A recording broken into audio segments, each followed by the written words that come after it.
I got a message on LinkedIn from a subscriber, which was so nice. And she had a couple of pitches that she was looking to workshop. She was looking for a second opinion. So I have opinions. I told Jennifer, hi Jennifer, to send me her pitches and I would take a look at them and suggest like what I would do. I'm speaking as a freelance journalist who's been doing this for 6 to 8 years, depending on how you define it. I was in school for 2 years. Or also an editor who used to receive pitches. And also I get a lot of pitches from PR people. When I get a lot of pitches from PR people, there are certain things that, I'm gonna be honest, I literally just delete it immediately. I don't think editors do that because it's their job to commission stuff. But when I'm getting unsolicited emails from PR people, I get a lot of emails. So I kind of reflexively know what works and what doesn't, which ones catch my attention and which ones do not. So all said, I'm going to, and we'll do a screen record. I love editing documents. By the way, thank you for being here. How do I do a video? So here's what I would do. This is the first pitch. So this is what it would look like as an editor receiving this pitch. So I have 2 thoughts, but we'll work on one by one. So the first pitch is pitch, all caps, nice. Reality TV and black female rage. Why black stars get analyzed differently than white television peers. Hope all is well. My name is Jennifer and I have a pitch that I would think would be a great piece for the entertainment vertical. And this is a large newspaper. And then she has it broken down by headline, deck, TK, and these are in yellow. So I don't know if that's just for my benefit or if this is actually how she would send it, but I'm just gonna delete the subheads right away. And this is how I do it. I put my headline in bold and I put like colons to be like, here's a story. And sometimes I'll even offset this in the Gmail app. The other thing I wanted to quickly touch base on, which I'm not sure, is that Jennifer sent me from her email and it looked like a student email / a university email. I would strongly advise all freelancers get their own Gmail account or Proton Mail or whatever it is that you're going to send pitches and receive pitches from. The reason is that you don't want your pitch to get lost in the editor's inbox. For example, if it's getting filtered automatically because you're part of an organization, I don't know. So what I always say is go with like your own Gmail account. Like I know that I have old pitches and student accounts as well, and I don't have access to those emails anymore. So it is a lot easier to stay organized and keep everything in one place. And then from the editor perspective, I don't think they're thinking, oh, this person's a student. I just think, I don't know. I would switch that if you could. Get your own email account, whatever one it is. I just use Gmail. Okay, here's the headline. Reality TV and black female rage, why black stars get analyzed differently than white television peers. So first thing is that this is the same as the pitch, which is fine. But I would strongly suggest that Jennifer go on the website that she's pitching and see how they structure their headlines. So your pitch, you're gonna want to get your editor's attention in your pitch. You're gonna wanna package the pitch in the email according to how the publication runs these stories. After the airing of the Summer House Reunion Part 1, Sierra Miller is already facing the online criticism of those who believe that she is being too harsh towards Amanda Batula, even though her frustration is warranted. Then there's bulleted points, 1, 2, 3, 4. It says, Miller's white co-star Kyle Cook taps on her shoulder and tells her that her words were too harsh in reference to her chastising Amanda for secretly starting a relationship with her ex, Wes Wilson. This is so timely. Comparing the white counterpart and Vanderpump Rules alum, Adriana Maddox, and the scathing takedown of her ex, Tom Sandoval, on the reunion 3 years ago. Okay. The discourse surrounding Black women who show their emotions on reality television and get hit back with racist vitriol from fans who did not like their demeanor on screen, i.e. Love Island's Olandria and The Bachelorette's Rachel Lindsay. Olandria Carthen. Social media and podcast discourse surrounding the reunion and how people have already dissected Sierra's personality and her expression of betrayal. And then it says story. And already I am feeling that the pitch is too long. And the words too long, it doesn't mean it's not information that's important to the story. It just means there's so much information coming into editors' email inboxes that you have to be extremely choosy with what you pick to include in your pitch. You want to get their attention, and then they're going to ask you for more information. So you can hold back. That's what I do. Keep it short and sweet. And there's no like word count, but just picture someone opening their email and being like, whoa, like that's the overwhelm. You want to avoid that overwhelming feeling.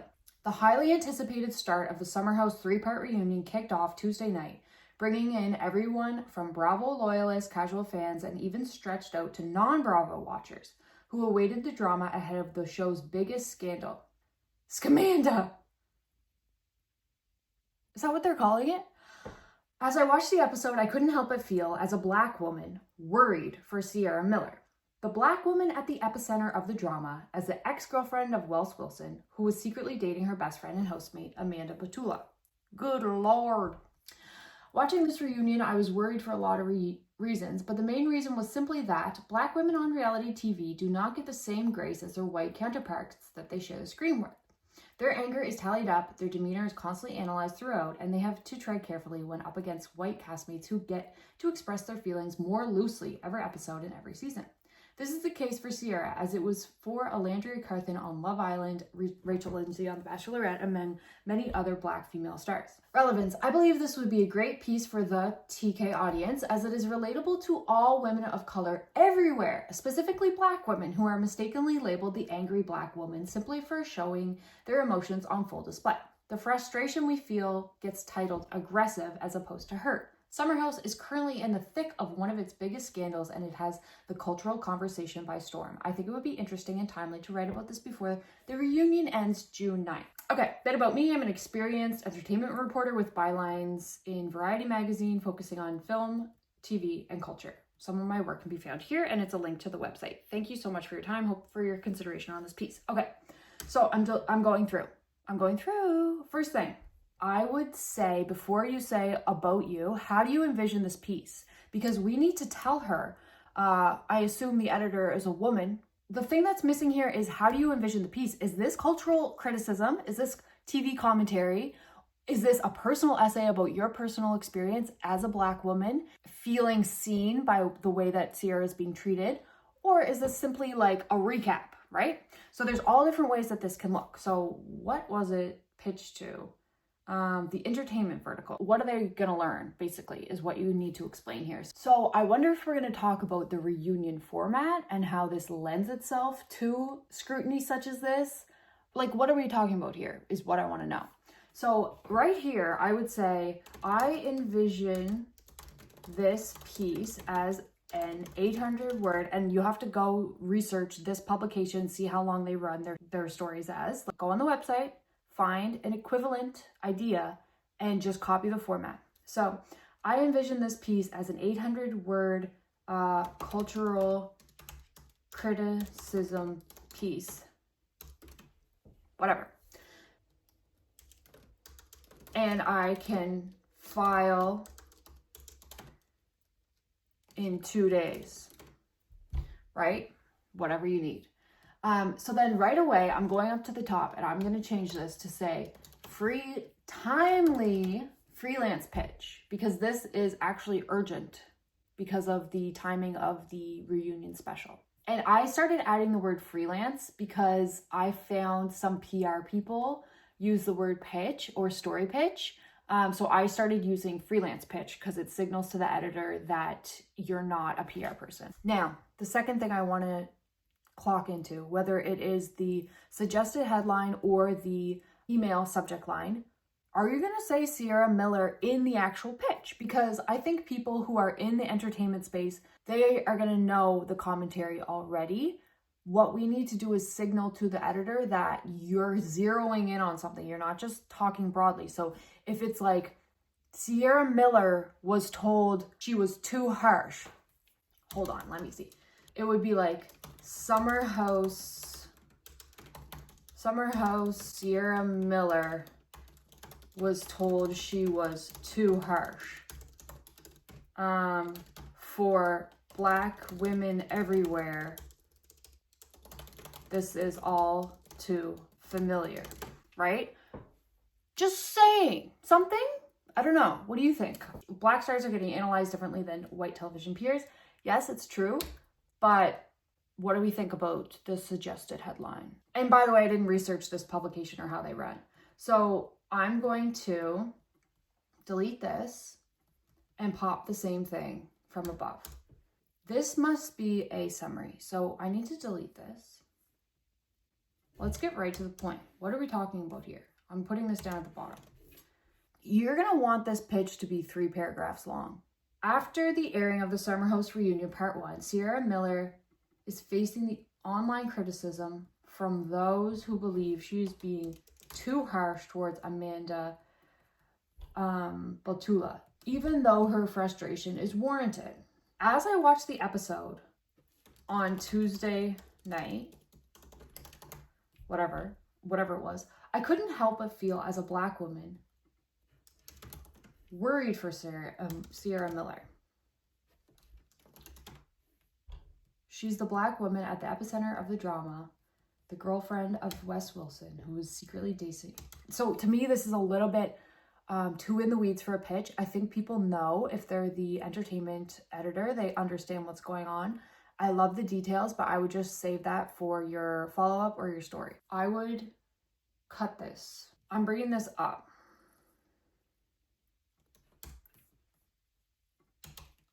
I couldn't help but feel, as a Black woman, worried for Sierra Miller, who was at the epicenter of the drama. So you're saying, watching this reunion, I was worried for a lot of reasons, but the main reason was, okay, that's a little bit too much. We have to cut that down. Get to the point. We always want to get to the point. When co-star Kyle Cook, hold on, let me grab it from below.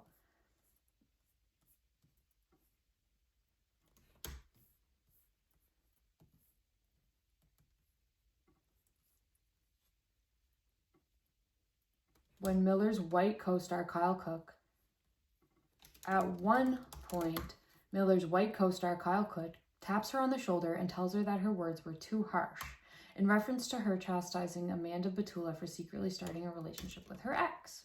See, I think that is a way to fold those two ideas together and take up less space.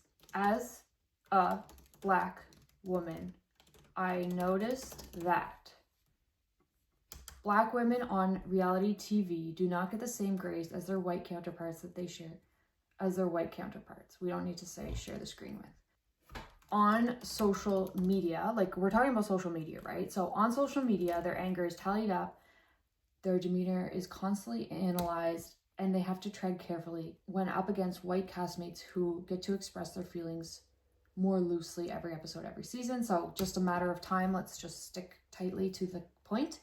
This is the case for Sierra. Okay, so we say like Sierra, reality TV fans saw the same thing for Olandria Carthan on Love Island and Rachel Lindsay on The Bachelorette, among many other Black female stars. So to me also, I would just double check and see how this specific publication refers to TV shows, if it's in italics or quotation marks, just to keep it. You want to just show that you're familiar with their publication and you want to keep it like within their same style guide. So sticking out to me right away is that you have an up on other people pitching the story, which is that you are a Black woman. So you're saying, I've watched all these reality TV shows and I keep seeing Black women get told to tone it down and like check themselves compared to white people who get to just say whatever the heck they want. You need to leverage your experience and your expertise in this matter in the pitch, okay? So I'm looking at this again and like I would even cut this sentence. I do think you can literally just go right to the point. So it says, as a Black woman, I noticed that Black women on reality TV do not get the same grace as their white counterparts. Reality TV fans saw the same thing happen with Olandria, blah, blah, blah. I don't think we need this. We need to tell the editor quickly how you envision the piece. I envision this as an 800-word cultural criticism piece, and I can file in 2 days. rather than telling them, like, I know I said before, like, you can tell them why it's a good fit for their audience. I just think you can build that paragraph into this one. So it says, you're tying your point to what has happened in the past, right? So that's why I moved that up. Okay, we don't need to say. I would just move this up.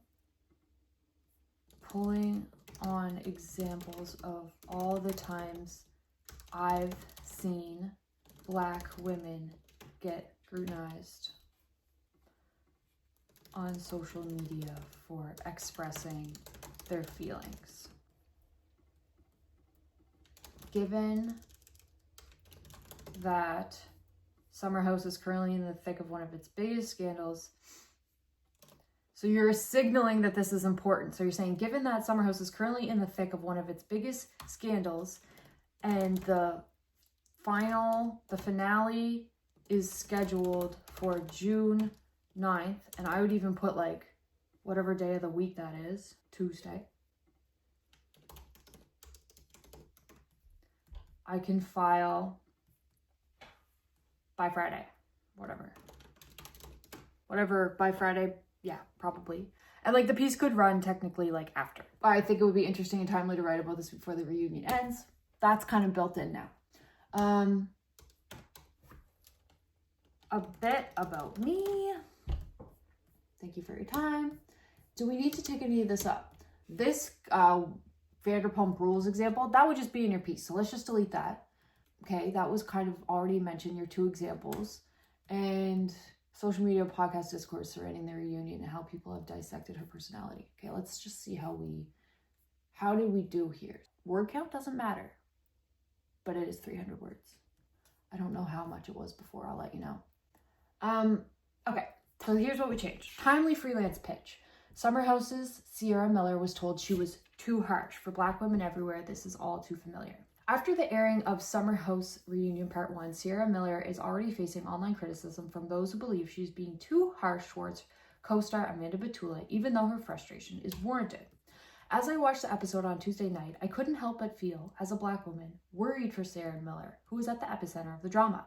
At one point, Miller's white co-star, Kyle Cook, taps her on the shoulder and tells her that her words were too harsh in reference to her chastising Amanda for secretly sharing a relationship with her ex.